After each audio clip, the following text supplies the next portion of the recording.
Hello everyone, welcome you all to Physics Warrior. आशा करता हूँ आप लोग अच्छे होंगे और पढ़ाई कर रहे होंगे। आज के लेक्चर में हम देखने वाले हैं magnetic effect of electric current. Means आज हम देखेंगे कोई भी करंट कैरिंग वायर है तो वो मैग्नेटिक फील्ड प्रोड्यूस करती है अपने अराउंड।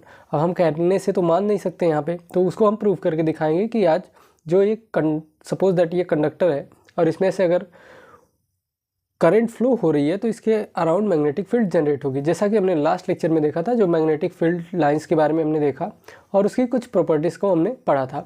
तो आपको पता है जब भी मैग्नेटिक फील्ड लाइंस प्रोड्यूस होंगी मीन्स वहाँ पे north pole and south pole create होगा। जब north and south pole create होगा तो उसके पास अगर हम मैग्नेट या कंपास को लाते हैं तो जब लाइक पोल्स होंगे तो वो क्या करेंगे, एक दूसरे को रिपेल करेंगे, और जब अनलाइक होगा तो वो क्या करेंगे, एक दूसरे को अट्रैक्ट करेंगे। तो कोई भी यहाँ पे जब भी हम बात करेंगे किसी भी करंट कैरिंग कंडक्टर की या वायर की, तो वो क्या करेगा, उस केस में हमेशा वहाँ पे मैग्नेटिक फील्ड जनरेट हो रही होगी। जैसे कि यहाँ पे ये वायर है, जब इसमें करंट फ्लो होगा तो ये क्या करेगा, इसके अराउंड मैग्नेटिक फील्ड जनरेट होगी। तो जब भी किसी आपसे कहा जाए कि ये करंट कैरिंग वायर है मीन्स वहाँ पे मैग्नेटिक फील्ड वो जनरेट कर रहा है, तो वही लिखा हुआ है, a current flowing in wire always give rise to a magnetic field around it. Means कि किसी भी अगर करंट कैरिंग वायर की बात करें तो वहाँ पे हमेशा वो मैग्नेटिक फील्ड को जनरेट करता है। अब इसी को हम एक्सपेरिमेंट से देखेंगे कि यहाँ पे मैग्नेटिक फील्ड ये सच में जनरेट करता है या फिर नहीं। जब यहाँ पे हमने बैटरी एक सर्किट लिया, लेकिन ये ओपन सर्किट है। जब ओपन सर्किट है मीन्स यहाँ पे करंट फ्लो करेगा नहीं।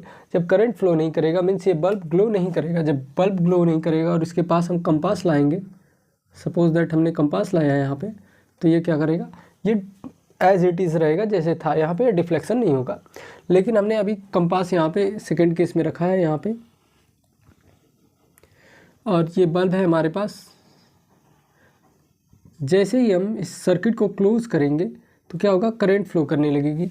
जब करंट फ्लो करने लगेगी तो यहाँ पे क्या करेगा, ये बल्ब ग्लो करने लगेगा। जब बल्ब ग्लो करने लगेगा तो यहाँ पे क्या देखेंगे हम, जो कंपास का नीडल है वो क्या करेगा, डिफ्लेक्ट करेगा।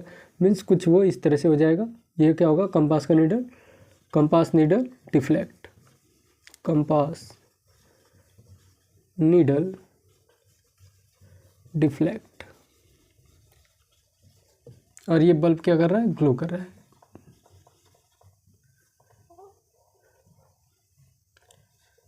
Bulb glow.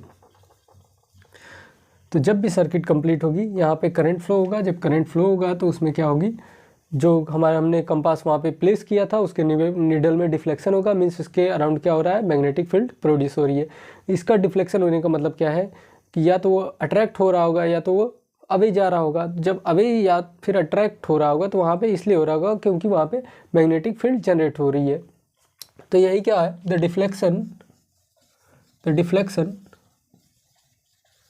of compass needle of compass needle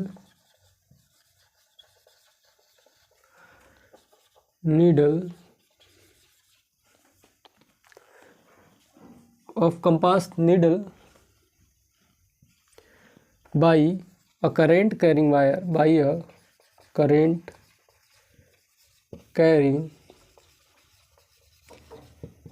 wire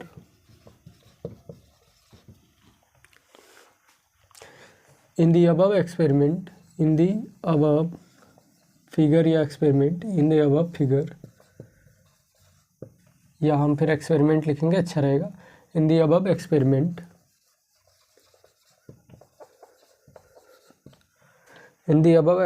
shows that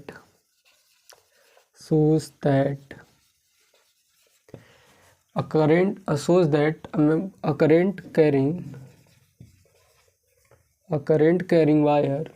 current carrying wire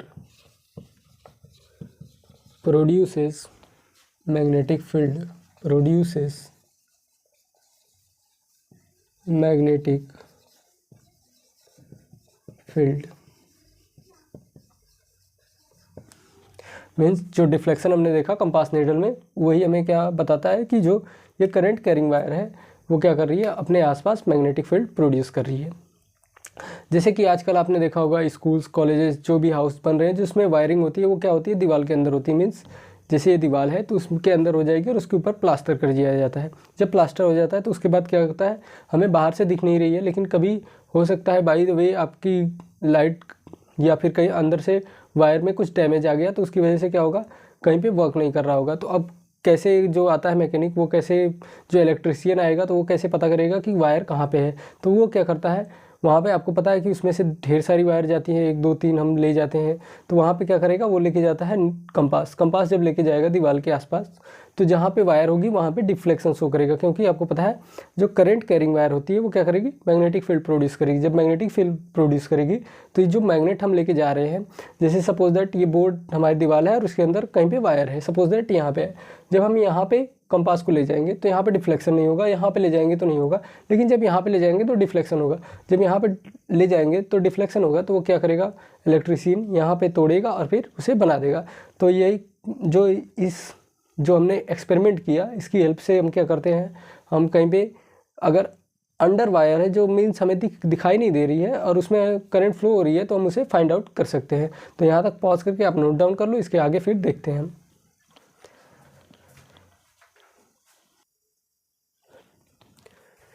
next हम देखेंगे magnetic field patterns produce by current carrying conductor having different shapes.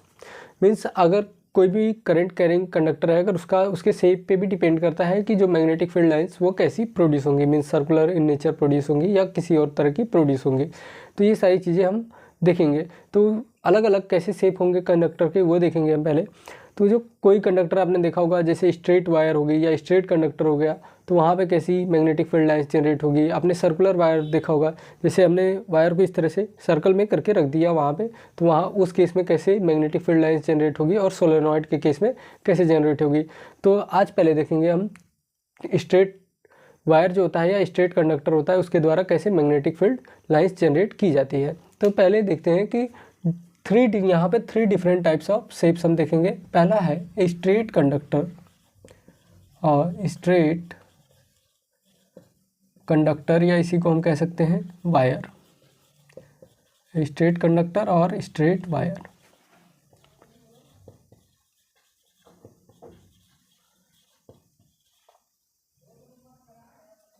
Straight wire, और यहाँ पे हम लिखेंगे कैरिंग करंट। जब तक करंट कैरी नहीं करेगा वो क्या करेगा, वो मैग्नेटिक फील्ड प्रोड्यूस नहीं कर सकता, carrying current. Next second one, circular loop और circular wire carrying current.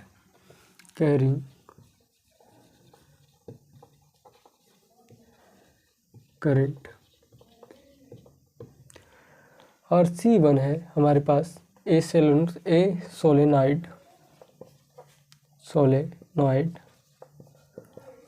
Carrying current. Solenoid क्या होता है, जो एक इसमें ये बहुत ज़्यादा इसमें लंबा वायर होता है, उसे हम देखेंगे सोलेनॉइड का शेप कैसा होता है आगे आने वाले लेक्चर में। आज हम देखेंगे स्ट्रेट कंडक्टर कैरिंग करंट। यहाँ पे हम देखते हैं सोलेनॉइड कैरिंग करंट। तो पहले हम पहला केस देखेंगे, straight conductor carrying current.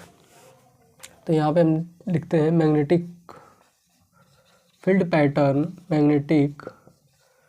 Field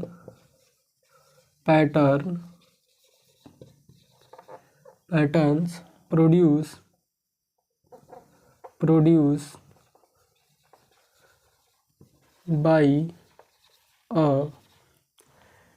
by a straight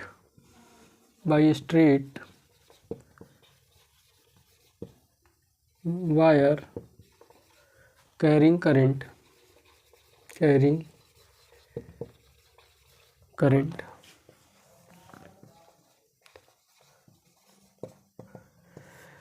इस केस में क्या होता है, जो मैग्नेटिक फील्ड जो प्रोड्यूस करता है स्ट्रेट वायर, वो होता है सर्कुलर इन नेचर, मतलब सर्कुलर होता है। मीन्स अगर ये कोई कंडक्टर है तो इसके इस तरह से यहाँ पे जो होगा मैग्नेटिक फील्ड प्रोड्यूस होगी। मीन्स यहाँ पे अगर ये कंडक्टर है तो इसकी इस तरह से सर्कुलर सर्कल में यहाँ पे कॉन्सेंट्रिक सर्कल में क्या होगा, हमें यहाँ पे मैग्नेटिक फील्ड मिलेगी। अब कॉन्सेंट्रिक सर्कल क्या होता है, आपको पता है कि जब कॉन्सेंट्रिक सर्कल वो होता है जहाँ पे रेडियस जहाँ पे सेंटर सेम होता है, मीन्स रेडियस डिफरेंट होता है और यहाँ पे सेंटर सेम होता है। आप देखेंगे सेंटर सबका यहाँ पे होगा, मीन्स यहाँ पे वायर पे कहीं पे लाई करेगा।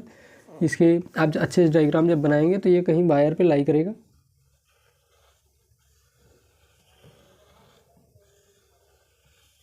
इन सभी सर्कल का जो सेंटर होगा वो क्या करेगा, एक होगा और जो रेडियस होगी वो अलग अलग होगी, उसी को हम कहते हैं कॉन्सेंट्रिक सर्कल। तो यहाँ पे जो मैग्नेटिक फील्ड लाइंस का पैटर्न होता है वो कॉन्सेंट्रिक सर्कल के शेप का होता है, कॉन्सेंट्रिक सर्कल्स के शेप में होता है। तो यहाँ तक आप पॉज करके नोट डाउन कर लो।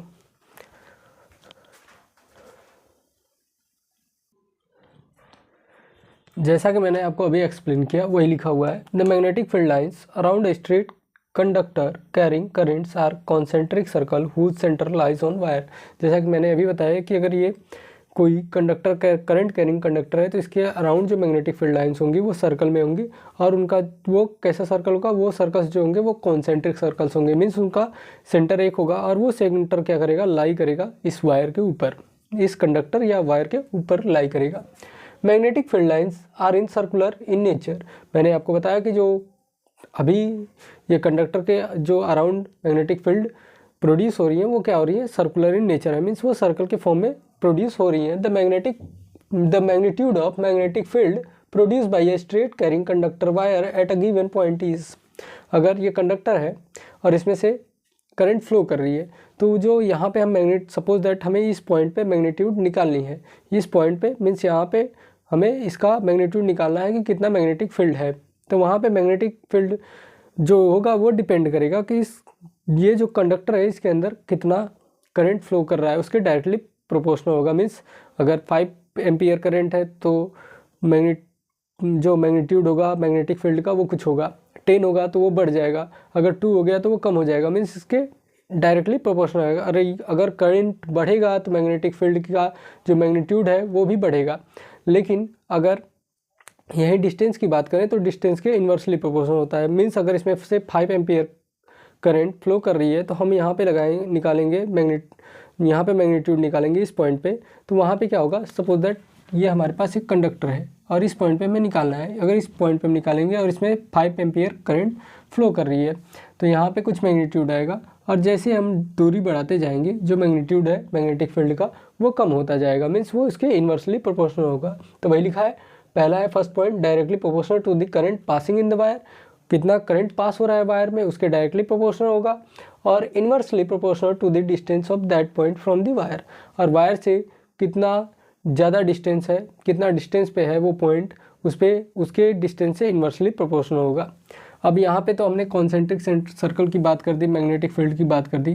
अब आपको पता है कि मैग्नेटिक फील्ड जो होता है उसका हमेशा डायरेक्शन होता है, मीन्स वो नॉर्थ पोल से निकलती है और साउथ पोल की तरफ जाती है। लेकिन यहाँ पे सर्कल फॉर्म में हो रहा है, तो सर्कल फॉर्म में हो रहा है तो इसका डायरेक्शन कौन सा होगा, तो इसका डायरेक्शन निकालने के लिए हम क्या करते हैं, राइट हैंड थंब रूल का यूज़ करते हैं। यहाँ पे इसी को राइट हैंड कर्ल, यहाँ पे क्या करते हैं, थंब रूल का यूज़ करते हैं, राइट हैंड थंब रूल। यहाँ पे हम क्या करते हैं, जैसे एक करंट कैरिंग कंडक्टर है तो यहाँ पे हम क्या करेंगे, इस तरह से अपने राइट हैंड को लाएंगे और जिस डायरेक्शन में करंट का डायरेक्शन है उस डायरेक्शन में हम अपने थंब को करेंगे। जैसे ये अपवर्ड है तो यहाँ पे थंब को अपवर्ड डायरेक्शन में रखेंगे और उसके बाद हम अपने फिंगर्स को कर्ल करेंगे, इसी को कर्ल रूल भी कहा जाता है। जब हम कर्ल करेंगे तो यहाँ पे जिस डायरेक्शन में कर्ल कर रहे हैं वही होगा मैग्नेटिक फील्ड का डायरेक्शन। हमने इस तरह से फिंगर को कर्ल किया तो यहाँ पे जो मैग्नेटिक फील्ड की डायरेक्शन हो जाएगी वो ये हो जाएगी।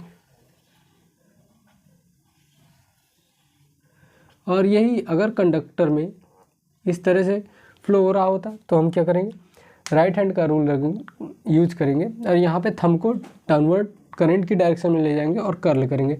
जब कर्ल करेंगे तो ये क्या हो रहा है, हमें दिखाई दे रहा है इस तरह से, इसकी डायरेक्शन हमें दिखाई देगी इस साइड से, क्योंकि हमने कर्ल किया तो ये इस तरह से आ रहा है जैसे कि बोर्ड से बाहर आ रहा है, तो यहाँ पे इस तरह से इसकी डायरेक्शन हो जाएगी।